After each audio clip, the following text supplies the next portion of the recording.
the electoral system and their wholly owned monopoly corporate media with which they brainwash the electorate.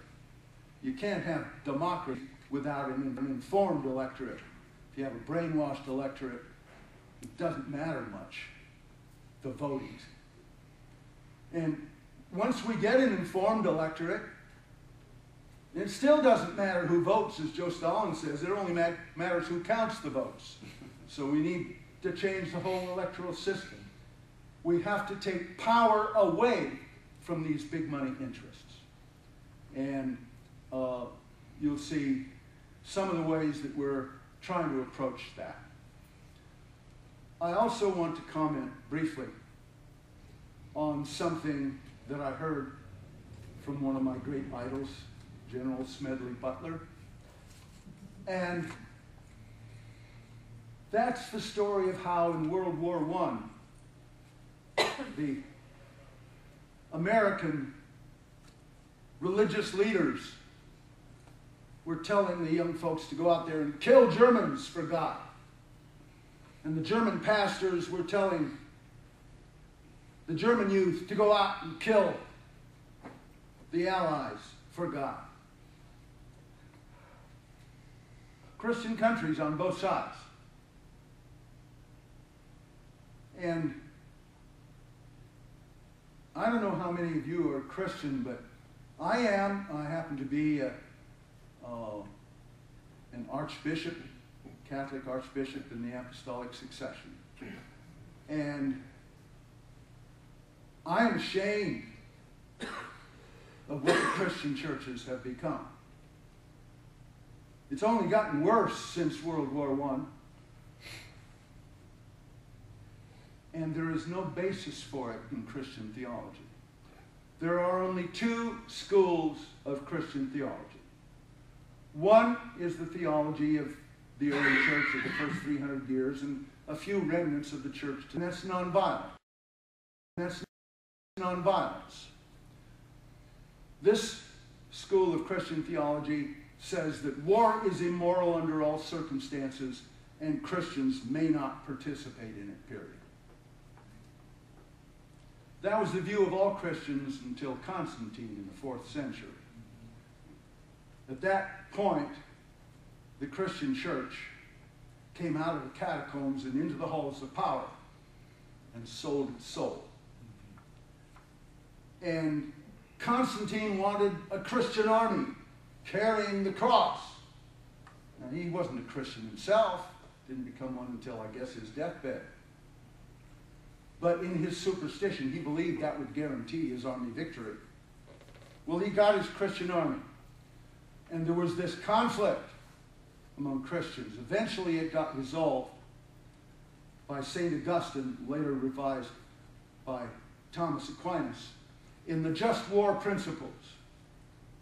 These just war principles say that the general rule is still war is immoral and Christians may not participate in it.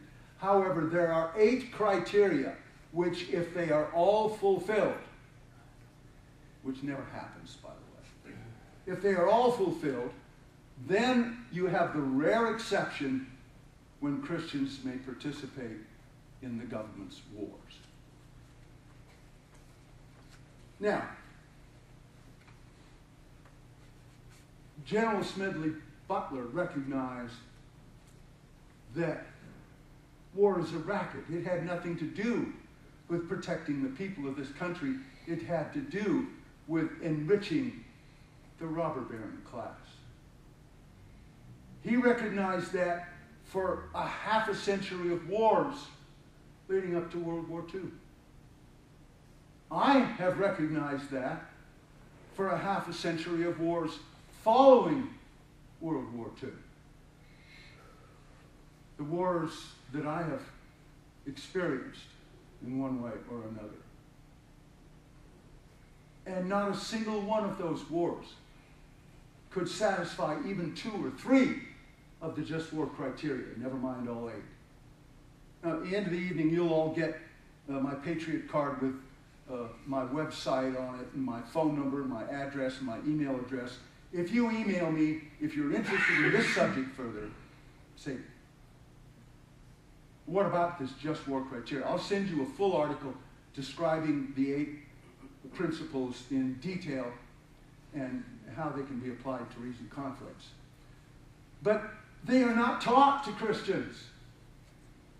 The Christian pastors of none of the denominations actually sit down and teach their people about the 8 just war criteria. If they did, there would be no Christians to fight in the wars. Because the Christians, having heard what the criteria were, would obviously come to the conclusion, well, these wars going on now certainly are not just wars. And by any standard of Christian theology, therefore, I may not participate in them. It doesn't matter whether you believe in nonviolence or the just war principles. Either way, the answer is the same. But what happens? Why the silence? Why, from many of our churches, the active support of these corporate wars of aggression? Is there that money to be made? Money to be made as a Christian pastor that you're unwilling to jeopardize it by speaking the truth to your people and teaching them about the nonviolent Jesus of Nazareth and what his church teaches on paper. So I say to the Christian churches, you start doing your job, and the wars will end because they won't have enough people to go fight the wars. Most of my Jewish friends don't want the wars. My Muslim friends don't want the wars. My atheist friends don't want the wars. It's only the silly Christians out there that get brainwashed into wanting the wars. We got to stop it. And what I preach at Christian churches when I get a chance. This isn't one of them, but never mind. What I say is, Jesus came to comfort the afflicted. I came to afflict the comfortable. And pastors, if you can't honestly teach your people Christian theology of war, then put down your Bible, take off your collar, and get an honest job. Now, with the rest of my time, I'd like to give you some brief excerpts from my inaugural address, because I know that was sort of advertised. And I want to do it because it gives a positive vision of the future, of what this country can become once we take power away from the global robber barons. So pretend with me that I am speaking to you as President of the United States at my inauguration. And by the way, I sent a copy tailored to Barack Obama last December for him to use in January. For some reason he didn't use it. But my fellow Americans, those of us who dedicate our lives to peace, economic justice, and environmental preservation can make little progress in our struggles so long as ultimate power is in the hands of those who profit from war, poverty, and pollution. But here comes the good news.